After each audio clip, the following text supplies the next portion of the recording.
మాజీ మంత్రి బీఆర్ఎస్ నేత హరీష్ రావు సీఎం రేవంత్ రెడ్డిపై తీవ్ర విమర్శలు చేశారు. బొగ్గు స్కామ్, అవినీతి అంశాలను బయటపెడితే సాయంత్రానికే తనకు సిట్ నోటీసులు ఇచ్చారని ఆరోపించారు. సిద్దిపేటలో ఉన్న సమయంలో రాత్రి తన ఇంటి వద్ద సిబ్బందికి నోటీసులు ఇచ్చి వెళ్లారని తెలిపారు. చట్టాన్ని గౌరవిస్తూ సిట్ విచారణకు హాజరవుతున్నానని చెప్పారు. హైదరాబాద్లోని కోకాపేట నివాసం వద్ద మీడియాతో మాట్లాడుతూ రేవంత్ రెడ్డి బెదిరింపులకు తాను భయపడనని స్పష్టం చేశారు. నిన్న రేవంత్ రెడ్డి బావమరిది భాగోతాన్ని పొద్దున్నే బయట పెడితే సాయంత్రానికి రేవంత్ రెడ్డి గారు నాకు నోటీస్ పంపారు. నిన్న నోటీస్ కూడా ఎప్పుడు ఇచ్చారు? నిన్న రాత్రి దాదాపు 9 గంటల సమయంలో మా ఇంటి దగ్గర మా మెయిడ్కు నోటీస్ ఇచ్చి వెళ్లారు. నేను ఆ సమయంలో సిద్దిపేట నియోజకవర్గంలో నా ప్రజలతో వివిధ కార్యక్రమాల్లో పాల్గొన్నాను. అయితే నిన్న రాత్రి 9ంటికి నోటీస్ ఇచ్చి ఉదయాన్నే 11 గంటలకు రమ్మన్నారు. నేను హైదరాబాద్లో లేను, అయినా కూడా రాత్రే హైదరాబాద్ చేరుకొని ఈరోజు వాళ్ళు ఇచ్చిన నోటీస్ మీద మేము హాజరు కావాలని చెప్పి నిర్ణయం తీసుకున్నాం. ఎందుకంటే మాకు చట్టాన్ని గౌరవిస్తాం, న్యాయ వ్యవస్థ మీద నమ్మకం ఉంది, తప్పకుండా వెళ్తాం. మేము ఏ తప్పు కూడా చేయలేదు, అందువల్ల భయపడము. ఈ రేవంత్ రెడ్డి తాటాకు చప్పుళ్లకు బెదిరే ప్రశ్నే ఉత్పన్నం కాదు.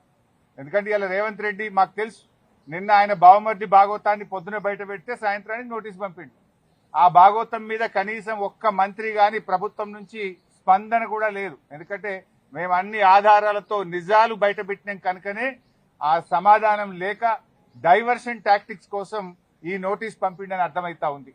నిన్ననే చెప్పినాం మేము, ఈ దండుపాలెం ముఠ రేవంత్ రెడ్డి కేబినెట్ ఏ రకంగా వాటాలు పంచుకోవడంలో తన్నుకుంటున్నారో అన్ని విషయాలు బయట పెట్టాం. అంటే రాబోయేటువంటి మున్సిపల్ ఎన్నికల ముందు వీళ్ళ అవినీతి బయటపడుతుందని, వీళ్ళ అవినీతి బట్టబయలైతుందని, వీళ్ళ బండారం బయటపడ్డదని ఒక డైవర్షన్ టాక్టిక్స్ కు ఇవాళ రేవంత్ రెడ్డి గారు మాకు నోటీస్ ఇచ్చారు. సరే, ఈ నోటీసులు మాకు కొత్త కాదు. తెలంగాణ ఉద్యమంలో ఆనాటి సమైక్యవాద ప్రభుత్వాలు ఎన్ని కేసులు పెట్టినా, ఎన్ని మా మీద రకరకాల ఇబ్బందులు పెట్టినా కేసీఆర్ గారి నాయకత్వంలో మేము పోరాడినటువంటి ఒక కార్యకర్తలం, ఉద్యమకారులం. ఆ గత సమైక్యవాదంలోనే అనేక సార్లు మమ్మల్ని అరెస్ట్ చేశారు, అనేక వందల కేసులు పెట్టినారు. ఆ రోజే మేము భయపడలేదు. ఇవాళ నువ్వు ఎందుకు నోటీస్ ఇచ్చినావు నాకు? మేము ఏమడిగినాం? నీ 6 గ్యారంటీల సంగతి ఏంది అని అడిగినాం. నువ్వు బాండ్ పేపర్ మీద రాసిచ్చిన మహిళలకు మహాలక్ష్మి 2500 ఎప్పుడు ఇస్తావు అని అడుగుతా ఉన్నాం.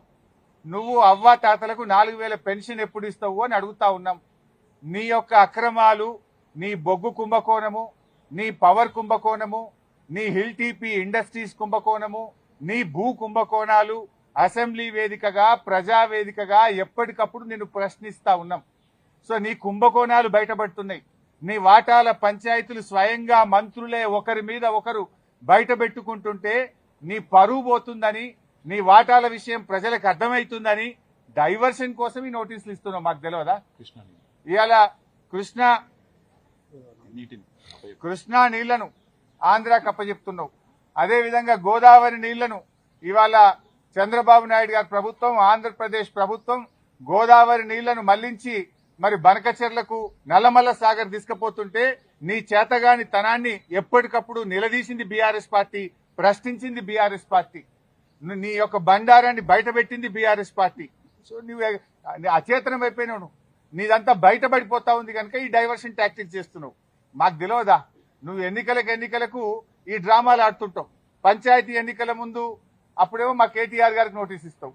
ఇప్పుడు మున్సిపల్ ఎన్నికలకు రేపో మాపో నోటిఫికేషన్ వస్తుంది కనుక మాకు నోటీస్ ఇస్తా ఉన్నావు. నీ సంగతి తెలియదు ఏముంది? మొన్న పంచాయతీ ఎన్నికల ముందేమో రైతు బంద్ వేసినావు. ఇప్పుడు యాసంగి పంటకు ఎందుకు రైతు బంద్ వేస్తలేవు? పంచాయతీ ఎన్నికలు లేవు.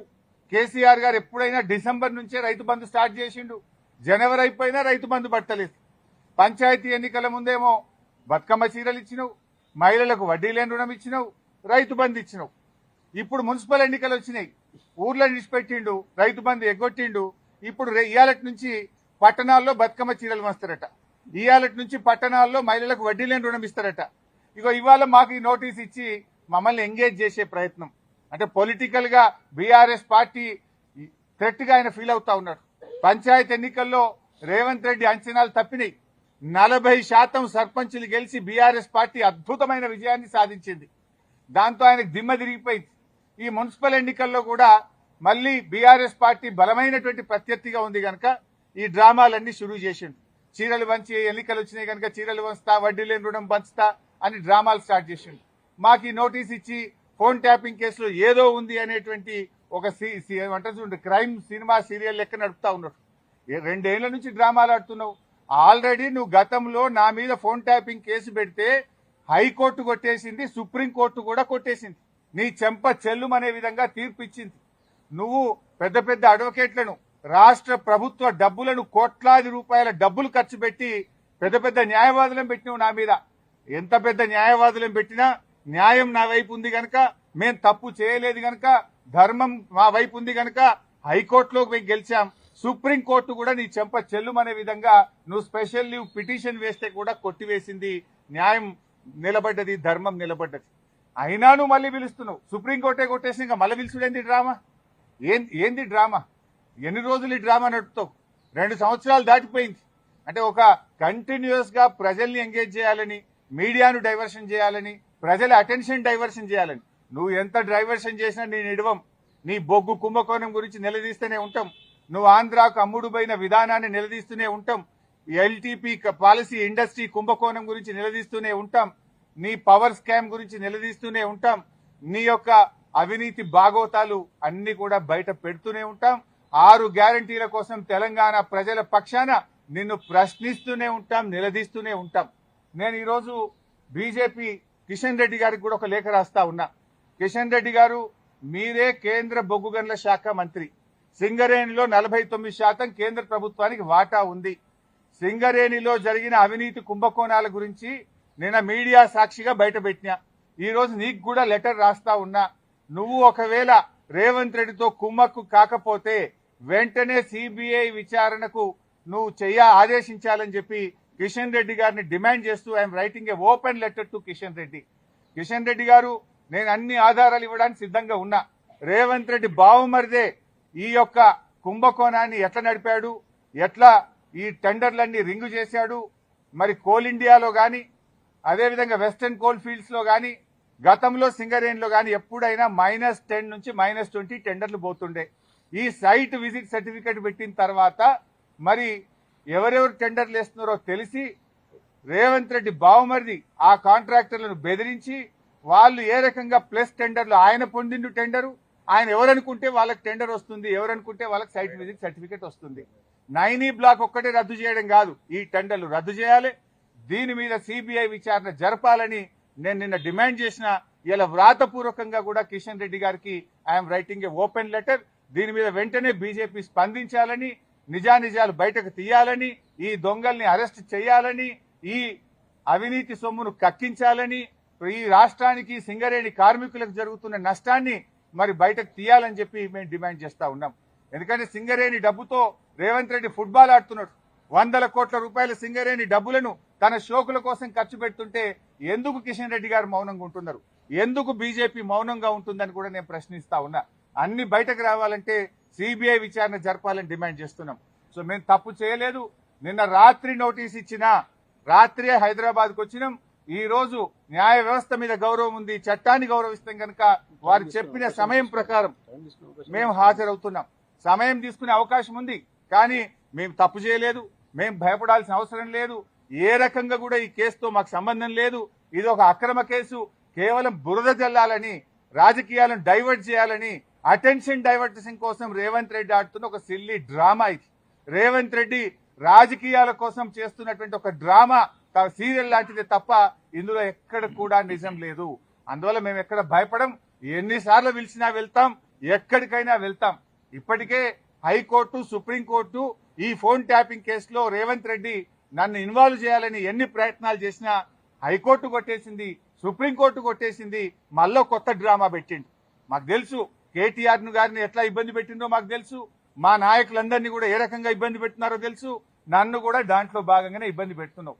మీరెంత ఇబ్బంది పెట్టినా ఉద్యమించిన వాళ్ళం, తెలంగాణ సాధించిన వాళ్ళం. ఈ తెలంగాణ ప్రజలకు అన్యాయం జరిగితే మేము ఊరుకోము. ఈ తెలంగాణ ప్రజల పక్షాన నిన్ను ప్రశ్నిస్తూనే ఉంటాం. తెలంగాణ ప్రజలకు నువ్వు ఇచ్చిన హామీలు అమలయ్యేదాకా నిన్ను ప్రశ్నిస్తూనే ఉంటాం. మీ అవినీతి కుంభకోణాలు బయట పెడుతూనే ఉంటాం. నిన్ను వదిలిపెట్టే ప్రశ్నే లేదు. మాకు తెలుసు రేవంత్ రెడ్డి 3 రోజుల కిందనే స్క్రిప్ట్ వేసిపోయిండు. ఆయన వరుసగా నోటీసులు ఇవ్వాలని, ఆయన స్విట్జర్లాండ్ లో, ఆయన అమెరికాలో తిరిగొచ్చేదాకా ఈ సినిమా నడపాలి, ఈ నోటీసులు ఇవ్వాలి, వరుసగా నోటీసులు ఇవ్వాలి, రాజకీయాలు ఆయన ఉంటలేడు కనుక దీని చుట్టూ తిప్పాలి. బీఆర్ఎస్ నాయకులందరూ మున్సిపల్ ఎన్నికల మీద దృష్టి పెట్టకుండా అటెన్షన్ డైవర్షన్. సంగారెడ్డిలో ఒక ఎమ్మెల్యే మొన్ననే చెప్పిండు, మేము ఉమ్మడి మెదక్ జిల్లాలో కష్టపడి పనిచేస్తే ఒక ఆయన చెప్పిండు మొన్ననే, ఇక నేను మళ్ళీ పోటీ చేయా, ఇక నేను మళ్ళీ ఓటు అడగా అని మా దెబ్బ కొడితే మొన్న ఒక నాయకుడు చెప్పిండు. రేపు కూడా నువ్వు ఎన్ని డ్రామాలు చేసినా ఖచ్చితంగా మెజారిటీ మున్సిపాలిటీలు గెలుస్తాం, ప్రజలతో ఉంటాం, ప్రజల చేత నీకు తప్పకుండా ప్రజలే నీకు బుద్ధి చెప్తారు. మేము మాట్లాడుతున్నది నీ అవినీతి మీద బయట పెట్టినాం, దాని మీద సమాధానం చెప్పు. నీ 6 గ్యారెంటీల గురించి అడుగుతున్నాం, దాని మీదే సమాధానం చెప్పు.